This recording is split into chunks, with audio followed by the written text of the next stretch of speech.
Oui, bonsoir, monsieur Ahmed. Vous appelez depuis les Libreville et j'espère que tout se passe bien là-bas. Euh, on dirait que vous avez quelques questions à poser par rapport à la situation qui prévaut ici, aux États-Unis. Bonsoir, Monsieur Malik. Merci de me donner donc l'opportunité de réagir, sinon de chercher à comprendre un tout petit peu comment est-ce que les derniers événements euh, qui ont eu lieu justement au Capitole avec l'appel du président Trump. Et je cherche à savoir ce qu'il y en est exactement après cet acte qui, pour une première fois, les États-Unis sont pointés du doigt, à croire qu'aujourd'hui, nous sommes dans des pays du tiers-monde. Alors, moi, ce que j'aimerais savoir surtout, c'est la suite à donner justement à cet acte posé. Est-ce que on peut considérer, on peut penser que Trump peut être poursuivi? Est-ce que aujourd'hui le président Trump euh, peut faire justement l'objet de poursuites judiciaires ou encore est-ce que il est protégé par une certaine immunité? Et quelles sont les dispositions aujourd'hui au niveau justement dispositif juridique des États-Unis qui peuvent justement sanctionner ou, je ne sais pas, ou encadrer ce genre de débordement. Parce qu'il faut dire que quand même, ça a été le monde est quasiment choqué parce que c'est la première, c'est une première dans l'histoire des États-Unis qu'un président refuse de partir et insiste à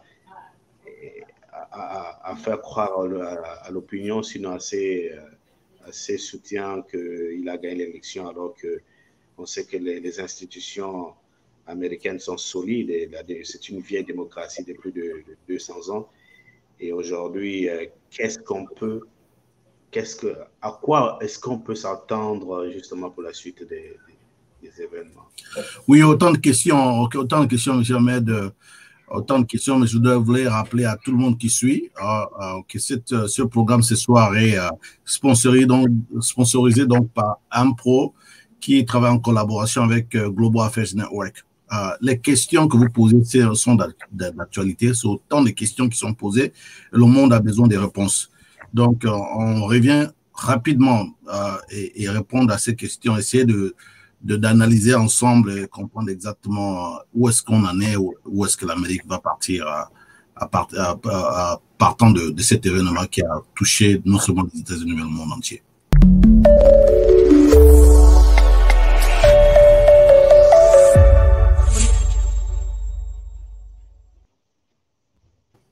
Voilà, donc nous sommes là avec M. Ahmed depuis Libreville. Les questions qui sont posées sont des questions qui brûlent l'actualité ici aux États-Unis et à travers le monde. Vous avez posé beaucoup de questions. Où est-ce qu'on en est aujourd'hui? Où est-ce qu'on s'en va? Est-ce que Trump serait puni par la loi américaine? Qu'est-ce qui va se passer? C'est un peu compliqué parce qu'il faut d'abord savoir que c'est même plus la protestation. On parle maintenant de l'insurrection. Quelque chose comme ça, ne s'est jamais passé sur le sol américain, ou la maison du peuple, le Capitole. C'est une maison symbolique qui symbolise non seulement le pouvoir du peuple américain, mais aussi la démocratie. La démocratie, comme elle se présente à travers le monde, ça projette donc une force politique, diplomatique et même militaire, parce que c'est de là où toutes les décisions sont prises. Voilà. Donc, parmi les questions, je soupçonne que l'une des premières des questions qui reviennent toujours, c'est de savoir comment une telle chose a pu se passer. Cette question aujourd'hui brûle presque la chronique de tous les médias. Alors, comment ça se fait-il qu'on a vu à travers le monde des images lorsqu'il s'agit de Black Lives Matter, ce mouvement de droit civique ici aux États-Unis, avec ce groupe-là. Souvent, il y a une descente incroyable de la force policière ou militaire parfois pour protéger justement les édifices voilà, de l'État fédéral.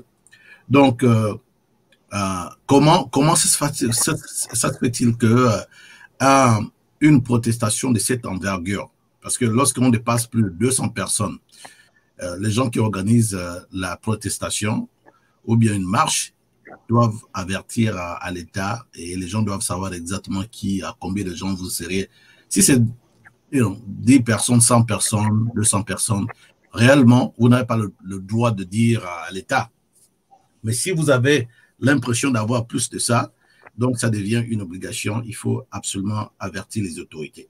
Donc, sachant qu'il y aura peut-être plus de, je ne sais même pas, 7 000 personnes, 10 000 personnes qui devaient descendre sur Washington. Et nous savons aussi que le président lui-même a été à la source, puisque depuis l'élection, la fin de l'élection, même avant, il a commencé à dire si je ne gagne pas, ça veut dire que l'élection a été trafiquée.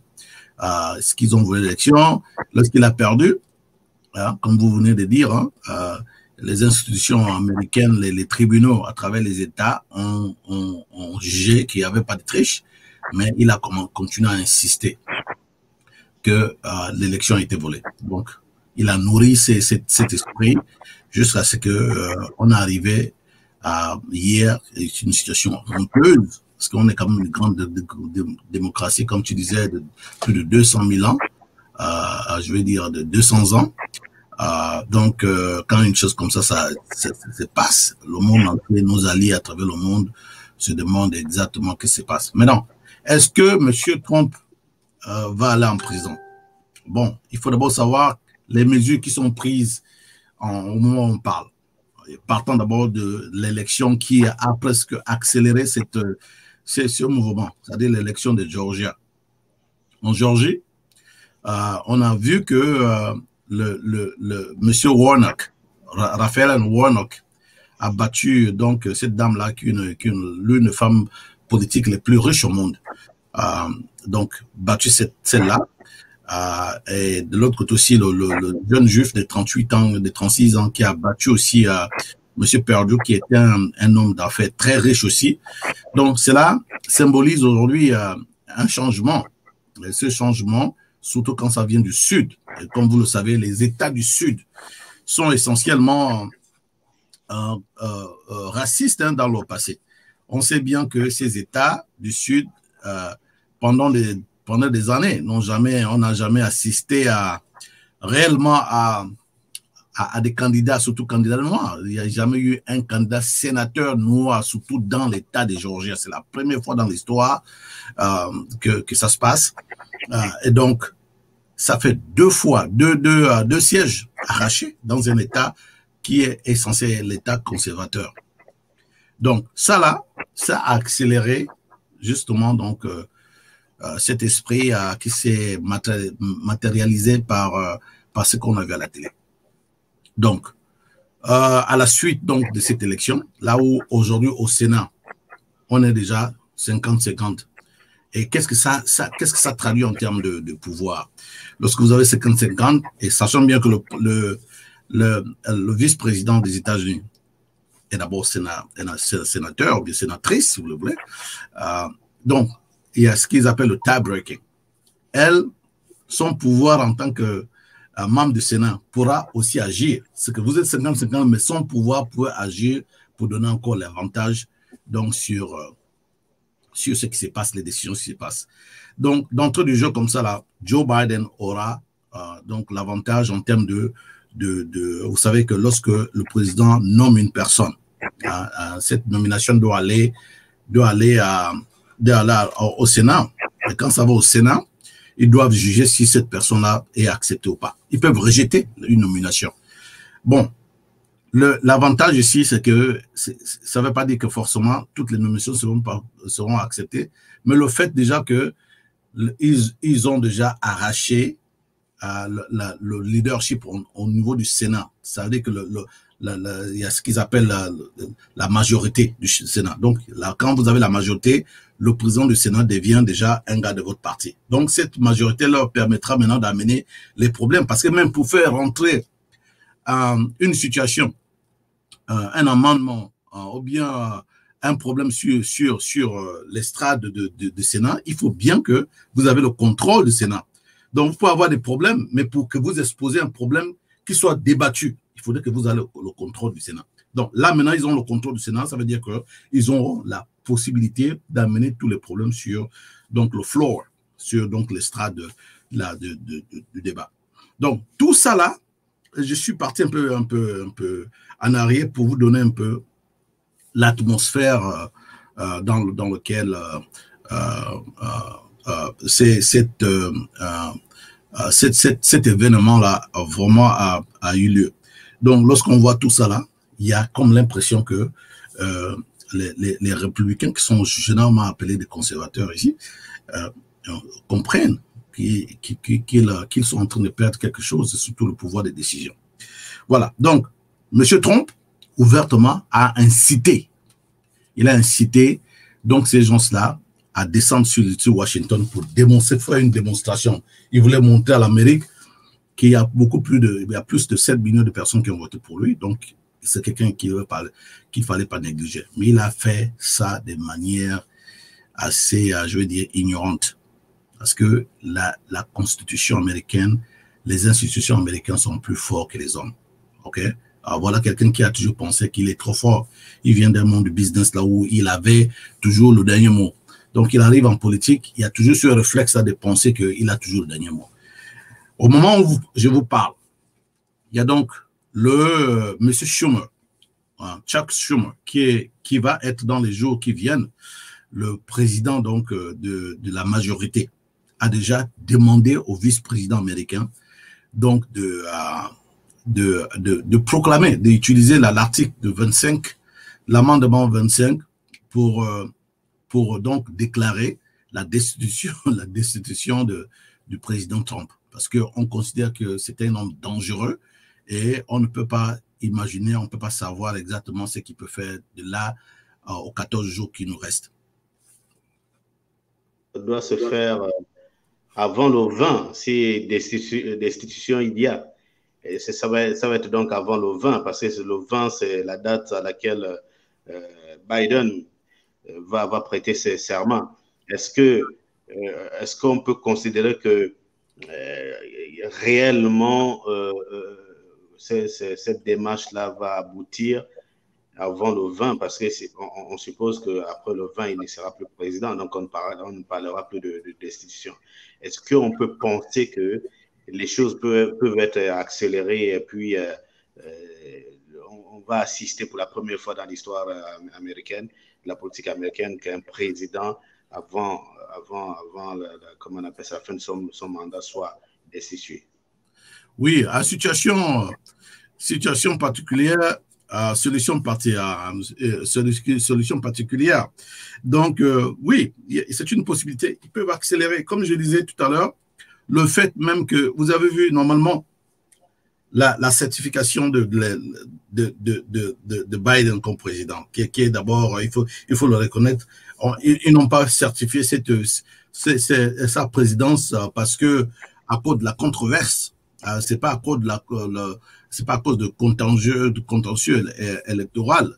Ils ont certifié parce que c'est une tradition aux États-Unis lorsque le collège électoral a fait son travail avant que tu sois, c'est pourquoi on l'appelle le président élu. Il n'est pas encore président. Mais non, ça doit aller par le Congrès. Le Congrès fait une vérification traditionnelle. C'est-à-dire qu'ils vont et puis ils voient les rapports de synthèse. Je crois que y a un nom pour ça en français, là, les PV, hein, voilà, les PV. Voilà, les procès-verbaux doivent aller procès par procès pour vérifier donc la légitimité de ces procès. Donc, c'est ce qui a été fait. Il est donc confirmé aujourd'hui, non seulement par les instances judiciaires, mais aussi par le Congrès. Oui. Vous avez une question, M. Ahmed? Non. Voilà. Donc, il est il est donc confirmé par les deux instances, bon, déjà par le collège électoral et puis voilà, et puis le Sénat pour la dernière information.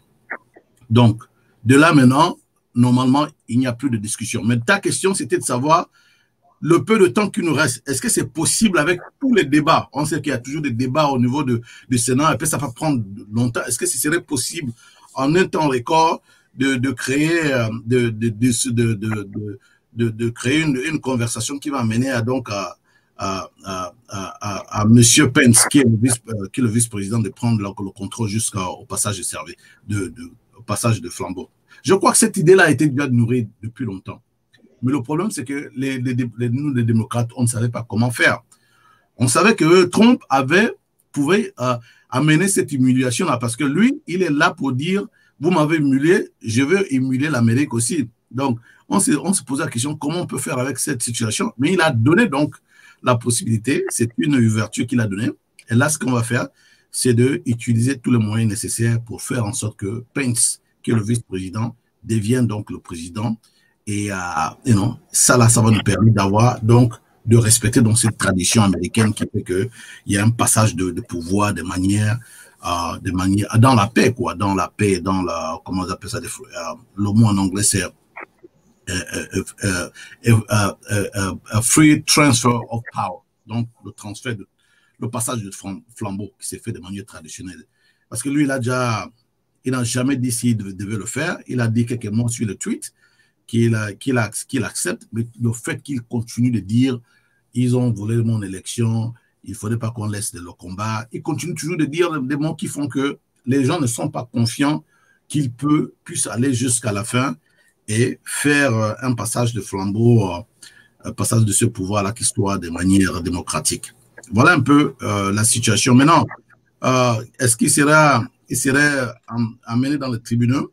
Oui, ça là, c'est une grande possibilité, puisque au moment où je te parle, il y a une équipe qui est mise en place justement pour essayer de collecter les informations nécessaires. Au moment où je te parle, avant même qu'on a cet incident cet incident malheureux qui vient de se produire, il y a déjà un groupe d'avocats au niveau fédéral qui sont en train de rassembler les évidences nécessaires pour donc engager une poursuite judiciaire. Et avec tout ce qui se passe, je peux t'assurer que il faut jamais humilier l'Amérique. Il faut jamais humilier. C'est un pays, quand tu fais comme ce qu'ils ont fait, même les gens de son propre parti. De son propre camp, oui. Oui. Bon. Il y a même en ce moment, on est en train de vivre des défections, des gens qui tournent le dos à Trump. C'est des gens qui étaient pour lui. C'est des gens qui étaient vraiment pour lui. Sérieusement, qui l'ont même poussé vraiment à penser qu'il y a certaines choses étaient. Mais tu as vu que lorsqu'ils sont rentrés attaquer, il est rentré carrément attaquer ses propres gens. Et lorsque tu suivais les conversations téléphoniques, là où les gens sont partis, les sénateurs sont partis, demandaient carrément à Trump d'arrêter ce cinéma, parce que c'était aux yeux du monde. On a assisté à quelque chose qui va marquer l'histoire. Ce serait dans les livres d'histoire et il serait marqué comme étant... Et si comme vous étiez en train de le dire, si d'aventure c'est le vice-président qui va assister justement à la cérémonie d'investiture, le passage de témoins, mais il n'y a pas pire, il y a pas pire situation, et ça va être une humiliation pour Trump, parce que en tant que président sortant, être absent au jour de l'investiture et que c'est son vice-président qui passe le témoin à son successeur, je pense que franchement là, ça va être aussi une image assez désastreuse pour les États-Unis d'Amérique. Non, mais comme je disais tout à l'heure, à situation particulière, solution particulière, c'est-à-dire que l'Amérique nous sommes arrivés au point où si jamais il avait gagné cette élection, les gens on serait bloqués dans tous les côtés. Maintenant, il a perdu. Et je peux t'assurer que le moment où Biden va poser sa main sur la Constitution américaine. Et non, et quand on va le reconnaître président des États-Unis. Trump, que tu vas parler là, il va changer. Parce que là, maintenant, là, à l'instant même, il perd tout. Et je ne sais pas si vous avez suivi,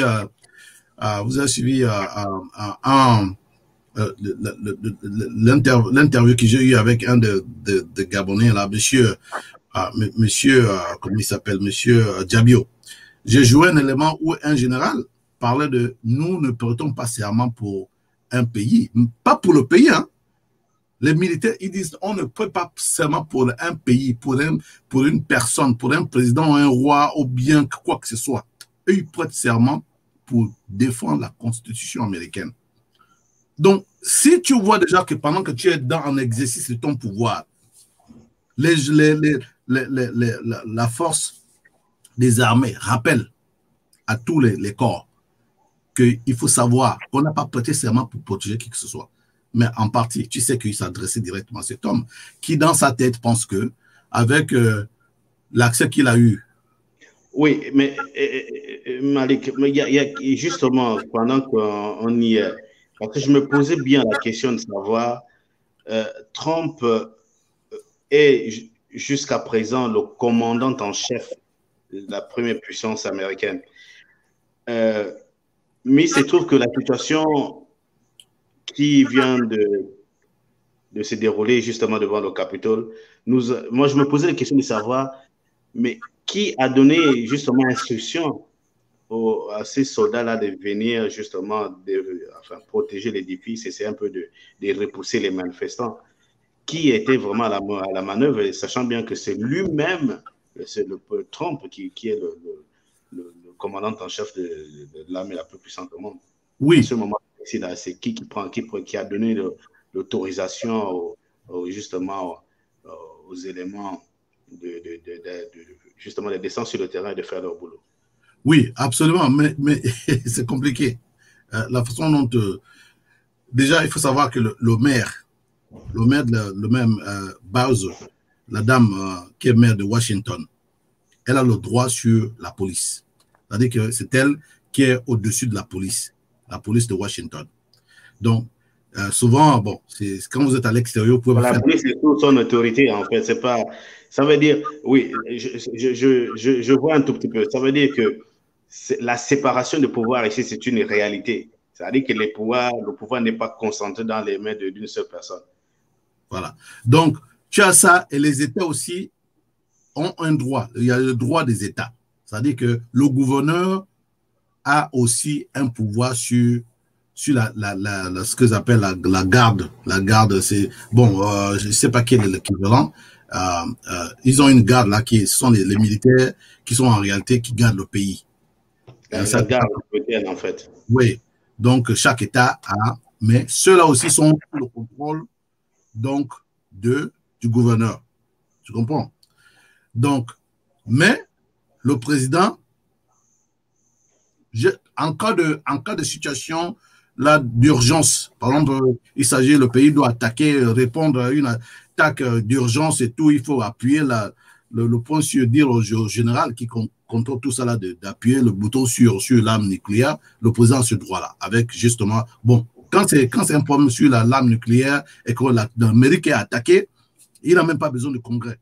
Mais dans le cas contraire, il a besoin du Congrès de lui donner OK, puisque... Oui.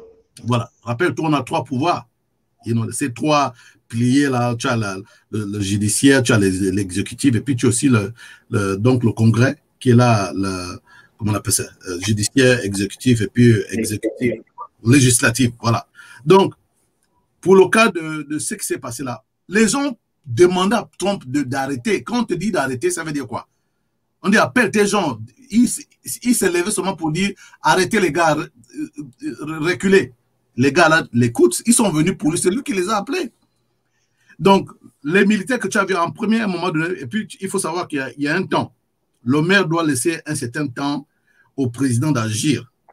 Dans la mesure où le président n'agit pas, elle a pris donc la décision d'envoyer les policiers de Washington. Donc, généralement, tu vas voir que les policiers de Washington, dans ces cas de figure, là, ils vont venir mais avec des gilets un peu jaunes comme ça, là. OK? Et les autres, parce qu'il y avait les policiers qui sont venus, à un moment donné, là, le FBI était obligé de venir parce que eux, ce sont des policiers aussi, les FBI. Et tu avais donc, tous les corps, là, ils étaient présents parce qu'à un moment donné, on n'en pouvait plus. Il y a plus de 2 heures du temps. Plus de 2 heures du temps. Donc, depuis là, le président est en train de suivre ce qui se passe. Et il n'a rien fait du tout.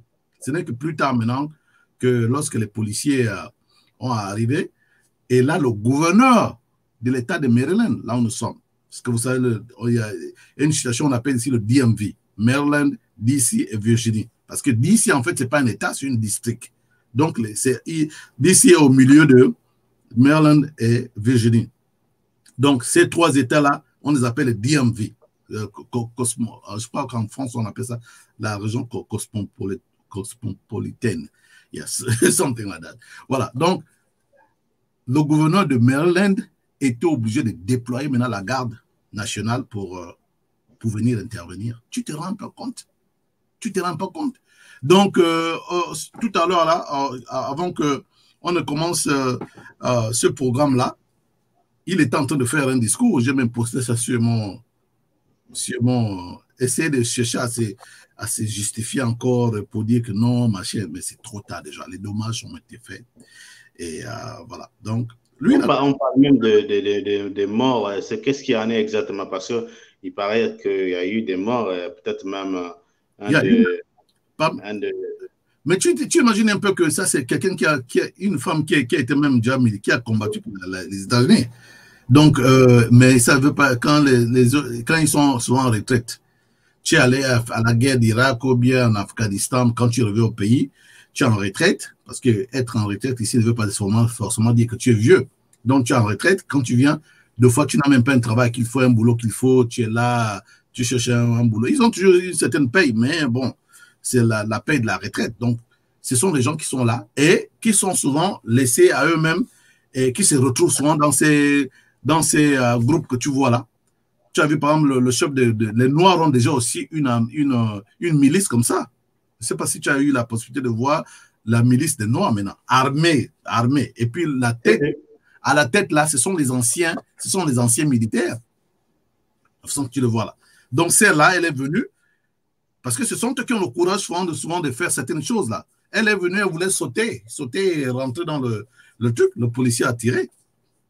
Donc, on est obligé de tuer. Mais les images, aujourd'hui, la controverse aussi, c'est que les Noirs sont doublement, ils sont dessus. Parce que quand il s'agit, par exemple, de Black Lives Matter, si c'était les Noirs qui étaient en train de faire ce genre de sursaut, tu sais que la réprimande devait être sérieuse. On devait envoyer les hélicoptères, les grenades et tout le reste. Et comme c'était donc les Blancs qui faisaient ça, tu avais comme l'impression qu'il y a quand même de la retenue. Voilà, il y a une retenue incroyable. Et cette retenue-là va marquer les États-Unis. Et ça va être très difficile d'expliquer même, parce qu'aujourd'hui, les gens sont en train de poser la question, comment ça se fait que la police même, tu sais que la police a même ouvert les barricades là.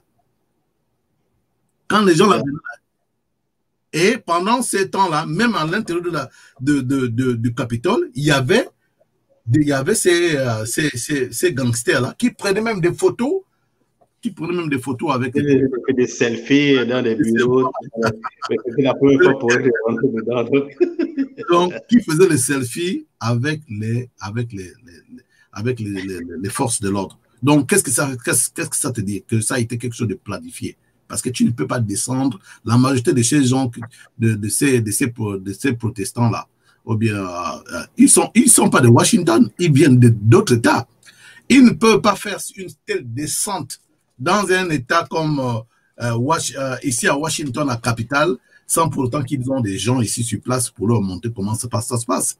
Donc, on soupçonne que les gens de Trump qui sont là sur le terrain. Il y a une manipulation certaine. Voilà. Donc, ils ont travaillé avec les pouvoirs en place pour permettre que cette humiliation prenne place. Voilà un peu la situation. c'est dommage, mais il va falloir vraiment remonter la pente, laver l'image, rappeler au monde entier, parce que si tu es un dictateur qui est dans un coin du monde, tu te dis, bon, ok, donc, écoutez. Si les États-Unis, on peut faire ce genre de choses, pourquoi pas nous? Pourquoi pas nous? C'est voilà un peu le problème des États-Unis, parce que beaucoup des Américains ne comprennent pas que l'Amérique ne représente pas seulement l'Amérique. L'Amérique, c'est une puissance globale. Non? Ça représente le monde entier. Donc, voilà un peu la difficulté qu'on a aujourd'hui avec les gens qui ne comprennent rien du tout. C'est juste une petite portion d'élite qui comprennent exactement qu'est-ce que les États-Unis représentent dans le monde. Mais eux, ils pensent seulement que c'est juste un pays comme ça. C'est juste un pays comme ça. Voilà un peu ce qui se passe. Je suis sûr que il y a beaucoup de gens, puisque ils ont ce qu'ils appellent, ils ont la technologie de facial recognition, c'est-à-dire que la caméra qui a vu tout ce monde-là, ils vont les reconnaître, et puis l'ordinateur va dire qui est qui. Tout le monde là sera attrapé, puisque le Chuck Schumer, la personne qui serait donc le président du Sénat, a déjà annoncé que tout le monde qui a participé. Comment elle s'appelle? Nancy Pelosi, elle ne sera pas reconduite? Oh, bon, Nancy, je pense pas qu'elle. Bon, Nancy Pelosi, elle est congresswoman. OK? Congresswoman, c'est le député. Donc, tu as le député, la chambre basse, et puis Chuck Schumer est sénateur. Donc, sénateurs, ils sont plus hauts que les députés. Nancy Pelosi, elle est présidente des députés. OK? Des députés démocrates. OK? Elle est. Allô? Donc, elle est démocrate. Elle est donc du Parti démocrate. Allô? Voilà. Donc, il semble qu'on a perdu M. Ahmed, sa caméra. Et je crois que son Internet a des problèmes. Voilà. Donc, la question qu'il posait, c'était de savoir, Pelosi est donc, elle est donc présidente elle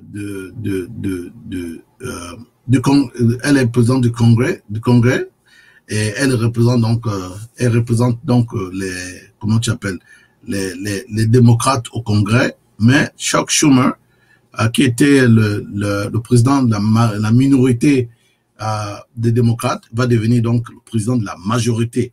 Donc, c'est celui qui va donc être à la tête du Sénat pour essayer de conclure dans cette partie de questions.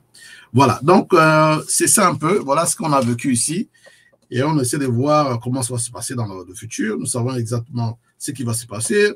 Aujourd'hui, donc, Chuck Schumer a annoncé, il a déclenché déjà la procédure, demandé au vice-président qui aujourd'hui ne s'entend même pas avec le président américain, puisque Trump a demandé au vice-président de rejeter ce comptage-là. Il savait que si jamais ce comptage-là est certifié, les choses sont faites, c'est fini. Donc, le vice-président a dit non au président. Voilà un peu une autre leçon. Ça, c'est en quelque sorte une autre leçon du patriotisme. Le gars a dit non à son patron parce que c'est pas constitutionnel et il n'a même pas le pouvoir de dire, le monsieur n'a même pas le pouvoir de faire ce que le président l'a demandé. Le président a demandé de compter seulement les voix là où il a gagné et puis de rejeter donc les comptages là là où c'est venu. Donc, rejeter ça dans ces états-là. Et le vice-président a donc dit non au président parce que c'était anticonstitutionnel. Et le fait que le président l'a même demandé de faire une telle chose, c'est donc, ce serait punissable par la loi. Voilà un peu en grosso modo, un peu la situation qui se passe. Nous sommes là, on va continuer à donc donner cette réponse aux questions que vous posez à travers le monde. Et je vous rappelle encore que nous sommes sur Global Affairs Network et c'était donc la rubrique poser la question à Malik. Voilà, donc on va s'arrêter là et on estime que M. Ahmed aura donc la possibilité de nous rejoindre encore prochainement s'il y a d'autres questions à poser. Donc, pour ce qui est de moi, je m'appelle Malik Nzonzo et je suis